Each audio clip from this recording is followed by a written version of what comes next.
Vendredi 7 novembre 2025, mesdames et messieurs, bonsoir et bienvenue dans cette émission spéciale consacrée au Festival d'Agbé, un festival de cinéma qui nous plonge dans la culture et la langue maternelle. Mesdames et messieurs, restez avec nous jusqu'à la fin. Le 7, c'est tout de suite et maintenant.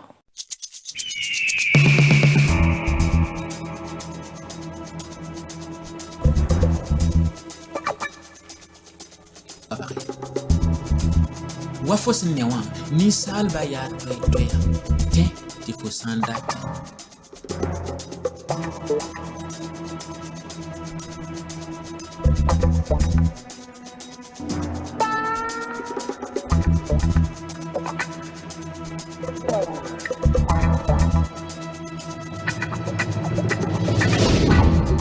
Et oui, nous y sommes. Redéfinir l'expérience festivalière, l'adapter aux réalités actuelles, c'est ça le Festival d'Agbé. Rejoignez-nous pour une expérience des plus immersives. Pour cette édition 2025, le festival offre une meilleure visibilité aux œuvres indépendantes en créant de nouvelles passerelles entre les créateurs et les diffuseurs. Et oui, notre mission s'inscrit dans une logique de valorisation de toutes les langues maternelles, menacées ou sous-représentées.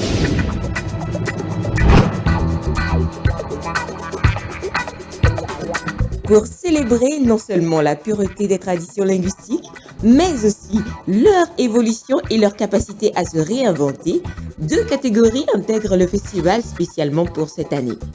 Il s'agit des catégories écho et expression croisée.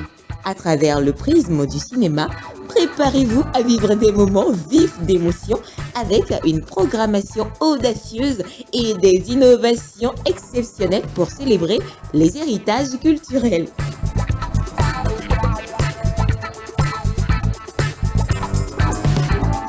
Avec le festival d'Agbé, bien sûr, c'est le passé et l'avenir qui se rencontrent dans une vibrante célébration dans la cité d'Agbé. Moteur, T1519, prise 1, manque mon penser sur la pirogue. J'aurais tellement aimé voir ce film-là aujourd'hui. Et tu sais où?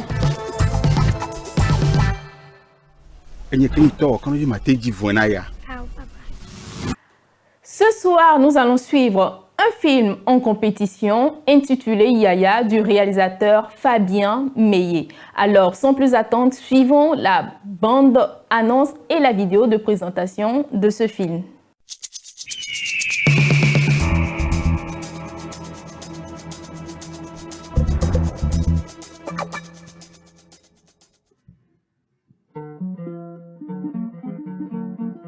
Je sais que ce film servira à mon petit frère, Bambino, qui ne t'a pas connu. Tu nous as quittés alors qu'il n'avait que 3 ans. Xavier, ma grande sœur, en avait 20 et moi 15.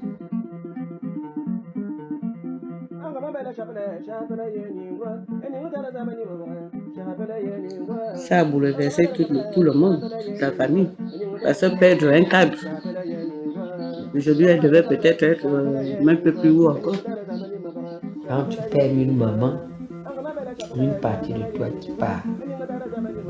Je peux dire entre papa et maman, les deux jouent le rôle, mais comme au village, les mamans jouent plus le rôle, de papa et de maman, affection et tout, surtout nous qui n'avons pas été mariés. On te laisse avec les enfants, toi-même tu joues tous les rôles.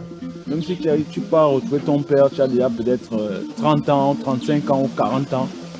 Comme là, aujourd'hui j'ai 43 ans, je vais connaître mon père à l'âge là. Mais lui et moi, on va se dire quoi. Il n'y aura plus cet amour-là. Il y a beaucoup des hommes qui démissionnent, qui laissent les enfants. C'est la femme qui souffre seule. Je me rappelle sur ton lit d'hôpital d'avoir fait la promesse de m'en sortir après ton départ. Comme si je savais que c'était la fin pour toi. Yaya, J'ai réussi.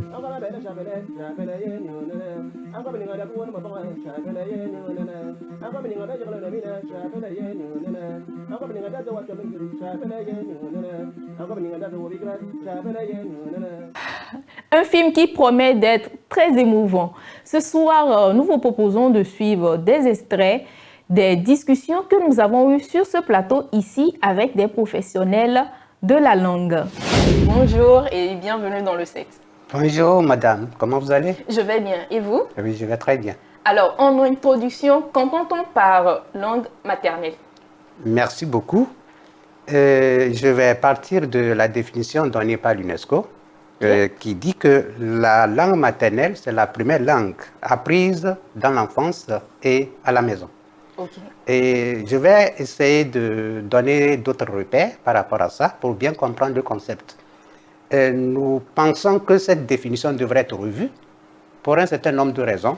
Si je prends le premier terme, première langue, première, apprise, et puis famille, par exemple, la langue maternelle peut ne pas être celle des parents. D'où le premier concept de première langue pose un problème. D'accord. Et ensuite, le terme apprise, langue apprise, il faut dire qu'on n'apprend pas sa langue maternelle. On acquiert la langue maternelle. Et le troisième concept, maison. Alors, la maison où l'enfant réside peut ne pas être la maison de ses parents. Ça suppose qu'il y a un problème à partir de ces trois concepts. Première langue, apprise, et puis maison. Ça suppose quoi? Si les parents, et c'est ce que nous constatons souvent, les parents aiment à parler français très tôt aux enfants. Oui. Alors, logiquement, c'est le premier outil de communication pour l'enfant. Ça devient sa langue maternelle, ça devient sa première langue. Est-ce que c'est la langue des parents? Est-ce qu'on peut l'appeler vraiment, le français, on peut l'appeler langue maternelle? Non. Il y a un problème. Alors, nous allons essayer de proposer en tant que linguiste une définition qui tienne compte de l'ancrage socio-culturel. Okay. Pour que la langue soit vraiment prise dans le cadre de la famille, il faudrait que cette langue ait la capacité de porter les valeurs au niveau social, les valeurs au niveau culturel. Donc, je peux redéfinir la langue maternelle comme étant tout simplement la langue culturelle, ou bien la langue qui a un ancrage socio-culturel par rapport à l'enfant et à ses parents. Là, on a circonscrit le contexte, ça exclut le fait que le français puisse être la langue maternelle d'un enfant alors que ses parents ne sont pas locuteurs natifs de cette langue. Alors, qu'est-ce qu'on appelle le lexique alors d'une langue? Le lexique, c'est l'ensemble de tous les mots que la langue regorge en tant que banque de données, qui sont les premiers outils de la construction, par exemple, d'une phrase pour la communication. Donc, c'est l'ensemble des mots dans une langue, y compris le vocabulaire et puis la terminologie. Vocabulaire, c'est-à-dire qu'il faut être capable d'utiliser les mots pour communiquer. Parfois, si on a des difficultés de rendre le message, c'est parce qu'on est pauvre au niveau du vocabulaire. Alors, je vais un peu détourner. Est-ce que je peux savoir quelle est votre langue maternelle? Ma langue maternelle, c'est le Kabyé, qui est une langue goure du Togo. Alors, est-ce que je peux... Nous pourrons avoir quelques exemples de lexique dans votre langue? Bien sûr. Là, nous allons essayer de donner les éléments sous forme de micro-lexique. Okay. Le micro-lexique, par rapport à un enfant, par exemple, c'est d'acquérir les premiers éléments autour de lui. C'est-à-dire la parenté. Le lexique de la parenté, c'est le premier élément par lequel l'enfant émet ses émotions. Comment désigner la maman, comment désigner le père, comment désigner le frère, la sœur et les autres. Et ensuite, on ouvre un peu le lexique, micro-lexique, par exemple, alimentaire, culinaire, les noms des repas, et quand on a faim, comment on exprime l'idée. Et ensuite, le lexique vestimentaire, comment on appelle chemise, comment on appelle pantalon, etc. Et au fur et à mesure, l'enfant s'ouvre aux autres outils de son environnement immédiat et plus tard, il s'ouvre davantage vers le grand groupe qui est la société. Il aura à désigner ses amis, les objets de jeu, les autres éléments de l'environnement plus élargi au-delà de la famille. Voilà l'ensemble des éléments que nous appelons mots d'une langue en termes d'acquisition du vocabulaire qui est la première richesse qui permet donc de construire une phrase en combinant ces éléments que sont les mots de ce lexique. Alors, on est en train de parler des enfants. Est-ce que je peux demander, c'est quoi le développement cognitif d'un enfant alors? On est en train de parler des enfants.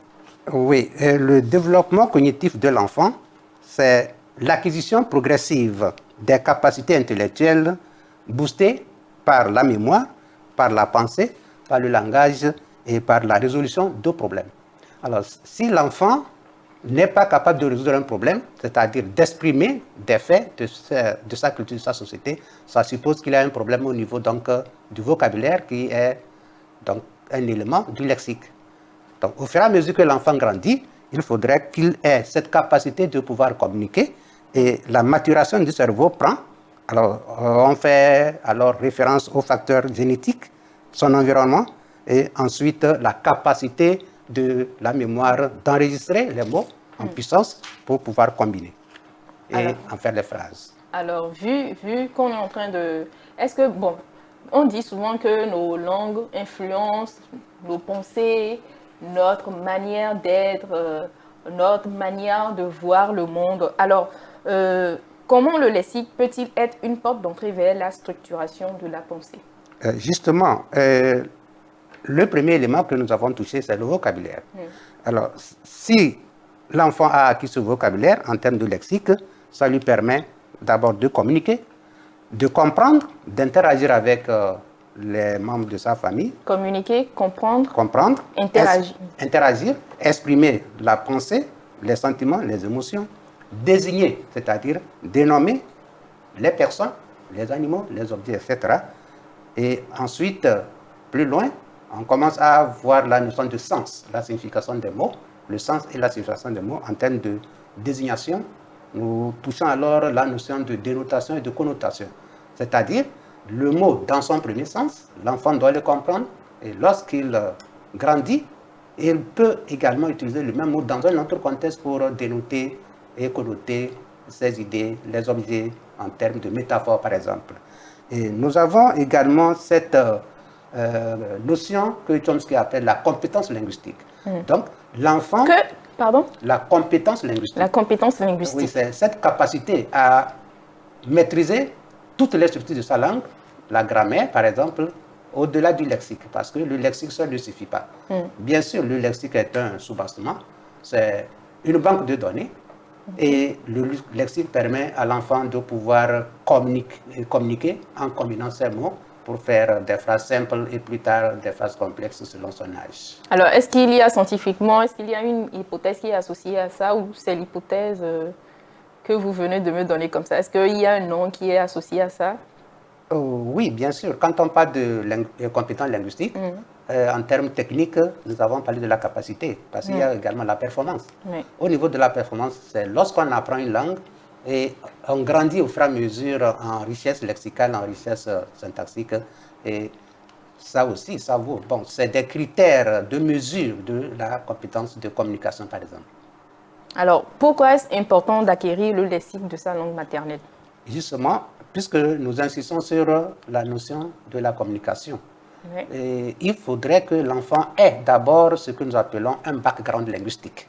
C'est-à-dire que l'enfant ira nécessairement à l'école un beau jour. Mais avant d'aller à l'école, il faudrait qu'il ait des outils qui constituent les garants intermédiaires de la communication en cas de problème. C'est-à-dire, à l'école, les enfants peuvent, en revenant à leur langue maternelle par rapport au lexique qu'ils ont acquis, opérer un transfert pour passer de la langue maternelle vers le français pour résoudre un problème, par exemple.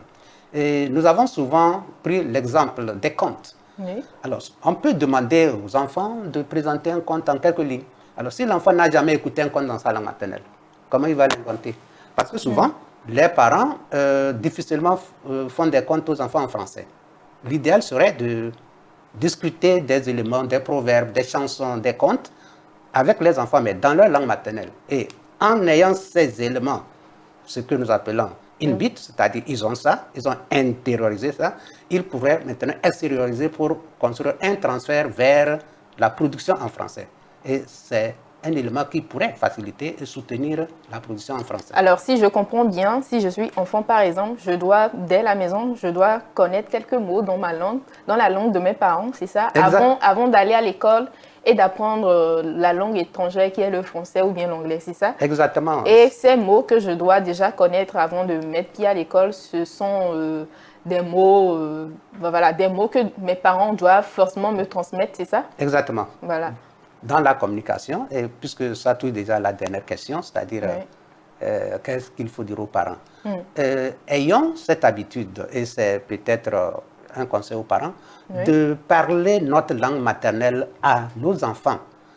Pourquoi? Parce que si nous ne le faisons pas, nous allons créer un vide, ce que j'ai souvent appelé le sevrage linguistique. C'est-à-dire passer directement au français, dans la famille, dans les discussions avec les enfants, c'est leur ôter une richesse. L'enfant n'a pas souhaité ça. L'enfant peut acquérir plusieurs langues. L'enfant peut avoir 3 langues. Et on parlerait de 3 langues maternelles, par exemple.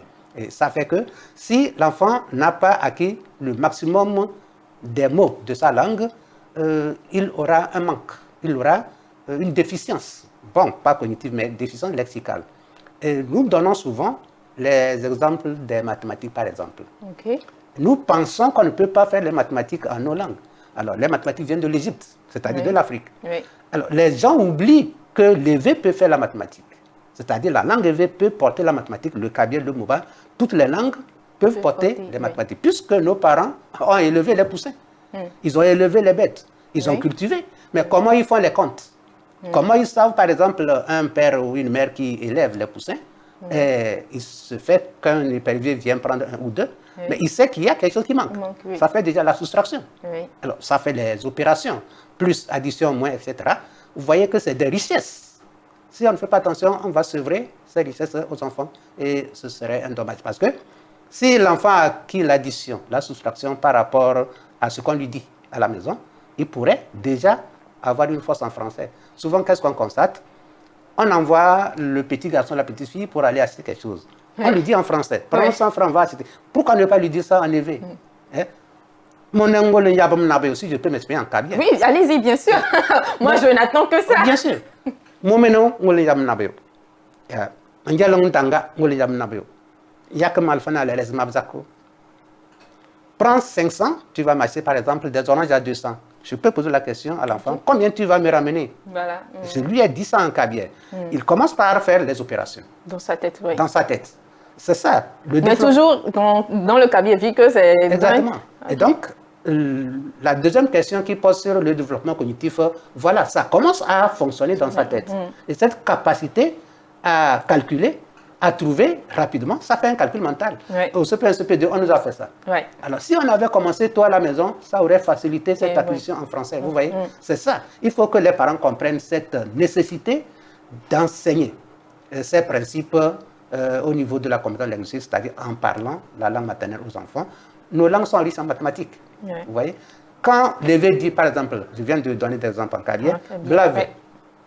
Le français dirait combien? 20. L'anglais dirait 20. Et l'allemand, c'est 26.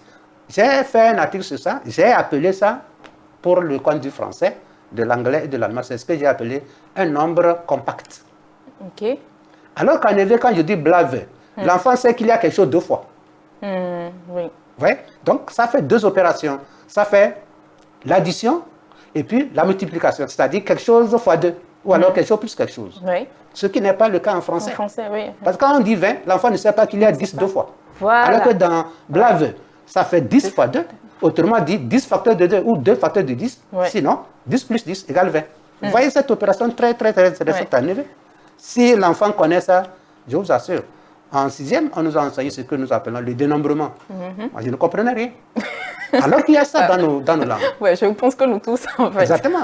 Si je prends les autres langues comme le kabyle, le thème, les autres, nous avons le même principe. Même dans les autres langues des autres pays, le moré, le wolof, il y a tout ça.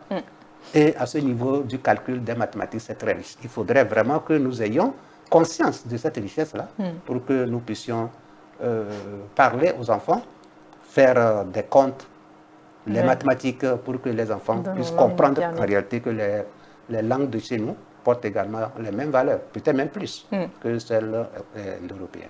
Donc, votre conseil pour les parents, c'est de pratiquer la mathématique aux enfants dès le bas âge à la maison avant qu'ils ne mettent pied à l'école dans leur langue maternelle. C'est bien ça. Exactement. Pour qu'ils puissent réussir bien les mathématiques à l'école. Exactement. Il faut nuancer un peu. Quand vous dites dire aux parents de pratiquer les mathématiques, c'est trop technique. Okay. C'est-à-dire qu'il faut discuter. Il faut faire les opérations simples. Bon, Oui. vous amenez 10 oranges, donne 2 à ta soeur, 2, il reste combien par exemple? Simplement comme ça. Ok. Vous voyez? Et là, ils sont en train d'apprendre indirectement la mathématique. Vous voyez? Même au niveau des poussins, bon, on va compter les poussins là, ça fait combien? Ah, hier, il y avait combien? Aujourd'hui, bon, ça fait qu'il y a quelque chose, hein? Il y a un qui a disparu. Qu'est-ce que ça? Ça veut dire qu'il y a un qui est sorti. Hein? Des catholiques. Vous voyez? Ça fait moins X en réalité. Oui. Ouais, ça fait la mathématique. Ouais. Dans le système, par exemple, monétaire au marché, je prends toujours l'exemple de 275. La femme ne dira jamais 275, on dira Ponoto le Tomé. Ouais. C'est-à-dire que c'est un principe psychologique qu'on étudie là-bas. Au lieu de dire je vends ça à 275, elle va dire Ponoto le Tomé. Une manière de te dire qu'en réalité, je t'ai enlevé quelque chose. Waouh, ça c'est indirectement. C'est-à-dire qu'on agit psychologiquement de façon positive pour amener l'autre à acheter, mais la personne ne sait même pas qu'on agit sur lui voilà, psychologiquement. Ouais, c'est intéressant. Ces éléments, bon, disons que la plupart des parents ne sont pas informés. Il faut des techniciens comme vous, comme nous, les linguistes, pour expliquer afin que les parents puissent prendre conscience de la richesse de nos langues, pour ne pas sevrer linguistiquement les enfants. Parce que demain, il y aura un vide avant qu'ils ne passent peut-être au français, aux mathématiques, où ils auront beaucoup de problèmes. La plupart de nous qui avons eu des passages difficiles, c'est surtout les matières scientifiques, la mathématique. La physique porte les maths, la chimie porte les maths. Partout, il y a la mathématique. Même en littérature, en littérature, il y a la mathématique. Alors que nous aurions dû très tôt faire voir ça à nos enfants pour qu'ils puissent grandir avec. Alors, comment l'école peut-elle participer à enrichir le lexique de nos langues? Alors, à ce niveau, je peux dire que nous avons plusieurs possibilités.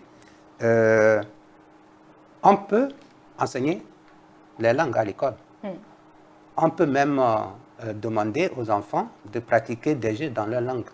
Et surtout, ne plus interdire les langues à l'école comme on le faisait. C'était vraiment un danger. Vous voyez? Alors, aujourd'hui, nous sommes heureux que le ministère des Enseignements primaires et secondaires a commencé à offrir un master professionnel dans les langues maternelles. Et le ministère a commencé avec le Cabier comme une expérimentation. Nous avons une première promotion qui est maintenant en train d'être formée au niveau de l'INSEE. Alors, justement, c'est pour être professeur des écoles. Non, des écoles, pour pouvoir être les formateurs des formateurs en langue maternelle. Et déjà, c'est un acquis. Vous voyez? Bien sûr, ils sont sur le terrain pour faire le stage. Ils reviendront pour ramener les expériences du terrain afin de pouvoir peut-être commencer à penser à ce qu'il faut rédiger comme document didactique. Ouais. L'autre élément que je peux ajouter, c'est le rôle des universités. Alors, au niveau des universités, nous faisons l'étude des langues africaines, donc des langues togolaises. À l'université de Kara et de Lomé, dans les départements des sciences du langage, nous avons une unité d'enseignement que nous appelons cours de langue EV et cours de langue Kabier. Les deux unités d'enseignement se donnent dans les deux universités, à Lomé et à Kara, dans les deux départements. C'est pour amener les étudiants à prendre conscience de la richesse des structures de leur langue. Et au-delà de ces deux langues, les mémoires que nous faisons, les recherches que nous faisons, puisque vous avez parlé de notre équipe, Erlenco, équipe de recherche en linguistique et communication, nous donnons les petits travaux à nos étudiants sur les lexiques, par exemple, sur les éléments de la grammaire, par exemple, dans leur langue maternelle. Et les résultats de toutes ces recherches peuvent converger vers l'élaboration des outils didactiques comme les répertoires, comme les documents de grammaire, comme les mini-dictionnaires, pour booster donc l'enseignement, l'apprentissage de nos langues. Voilà à peu près la contribution de l'école. Quand je dis école, les écoles primaires, secondaires, même jusqu'au lycée, l'université, sans oublier les académies de langue nationale qui également contribuent, puisque les académies sont associées au ministère de l'enseignement supérieur. Donc, c'est une institution. Les académies constituent des institutions du ministère de l'enseignement supérieur. où il y a également ces travaux sur l'élaboration des lexiques pour renforcer l'enseignement, justement. Et je rappelle que nous avons de façon classique 2 académies, l'Académie de langue EV, l'Académie de langue Kabyè, et il y a une troisième qui vient d'être créée par l'équipe du professeur Gaïbo, qu'on appelle l'Académie Fonds et Culture endogène. Fonds Mina, quelque chose comme ça. Ouais, dans le fond goût. Le fond goût, parce que ouais, c'est le fond et le goût. Ça fait une troisième académie et je pense que plus loin, il y aura d'autres qui vont naître pour que presque toutes les langues soient prises en compte dans le système éducatif du Togo. Et c'est une bonne chose parce qu'il faut toujours un départ pour que les autres puissent imiter et avoir également un grand domaine de savoir endogène à partir de nos langues. Oui, bien sûr, avec tout ce que le gouvernement est en train de mettre en place ces dernières années, vivement qu'on ait bientôt des livres de contes, des livres de mathématiques dans nos langues maternelles au Togo. Alors, comment réussir le passage de l'acquisition du lexique de la langue maternelle à l'apprentissage du lexique d'une langue étrangère comme le français, chez un enfant? Ok, pour répondre à cette question, nous avons déjà souligné qu'il faut avoir un background linguistique solide. Cela constitue l'élément repère à partir duquel on peut passer de l'autre côté. Parce que si on n'a pas acquis suffisamment les outils, les premiers outils linguistiques, qui sont les mots portés par le lexique, ce serait difficile d'avoir une aisance dans la pratique avec les mots en français. Bon, c'est dire comme ça, on pourrait critiquer ça. Parce que une fois que je sais que le système de la parenté comporte un certain nombre de mots, je peux déjà avoir une idée en français. Par comparaison, par exemple. La même chose pour ce que j'ai appelé le système vestimentaire, l'art culinaire. À partir du moment où je sais qu'il y a le riz, par exemple, dans ma langue, il y a l'igname dans ma langue. Alors, ce qu'il y a dans mon environnement, eh bien, j'ai des mots. Je regarde maintenant l'autre environnement, l'autre culture, qu'est le français, par exemple, pour voir est-ce qu'on a les mêmes éléments. Si j'ai ça dans ma langue de façon visualisée et de façon cognitive, je peux maintenant opérer un transfert vers le français, vers l'anglais. Heureusement, on a commencé l'anglais dans les établissements primaires, dans le primaire. Je pense que ce que j'ai vu déjà au cours de cette rentrée, c'est les enfants commencent à saluer, mais s'ils n'avaient pas compris la salutation dans leur langue, ce serait un peu difficile. Parce que comment saluer le matin, comment saluer à midi, comment saluer le soir, on a ça en éveil, on a ça en Kabyè, on a ça en Moba. Avec ça déjà, dans la mémoire d'un enfant, d'un apprenant, eh bien, dès que l'enseignant arrive, il sait que c'est le matin. Il sait déjà, chez moi, c'est comme ça qu'on salue automatiquement. Il s'attend à avoir un terme en anglais, en français, pour la salutation du matin, pour la salutation du midi, etc. Vous voyez, c'est comme un pont, en réalité. Donc, ce passage-là est assimilable à un pont. Et le pont, c'est établi sur 2 rives. Vous voyez. Et si on n'a pas l'autre rive, le pont n'aura pas de sens. Vous voyez. Donc, les 2 rives, c'est d'abord le lexique de la langue maternelle et l'autre rive, c'est le lexique du français. Vous voyez que ça permettrait de passer aisément à l'apprentissage du français à partir du lexique dont nous avons parlé tout à l'heure. Ça doit aller de pair. Ça doit aller de pair. Moi, j'ai une question. Est-ce qu'il y a des mots qui sont en français mais qui ne se retrouvent pas dans nos langues maternelles, par exemple? Par exemple, tu poses la question à quelqu'un à savoir, dis-moi ce mot, par exemple, académie ou direction, des mots comme ça.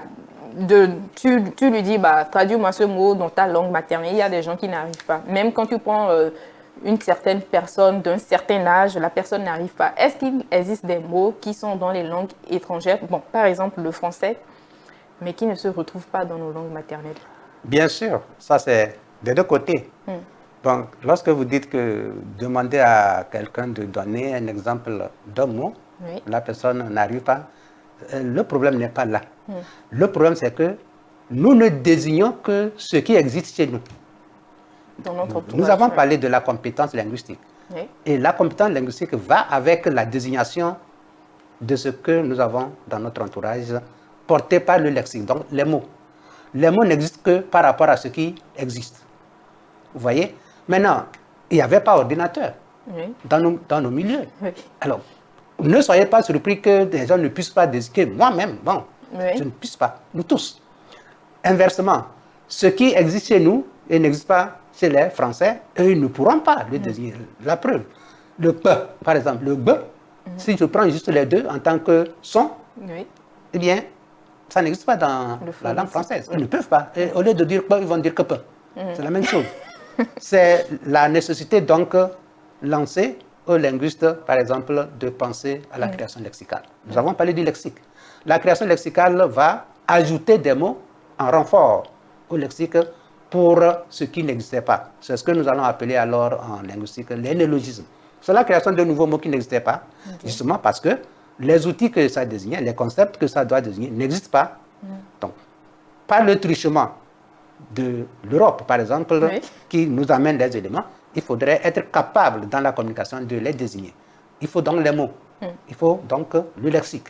D'où la nécessité d'opérer ce que nous appelons création lexicale des néologismes, les nouveaux mots. Alors, je suis très heureux de vous donner un exemple très bon, que j'aime beaucoup. Et j'ai apprécié les journalistes, speakers de la langue EV. Par exemple, quand on donne, quand on fait le journal, vous avez de sérieux problèmes, des difficultés.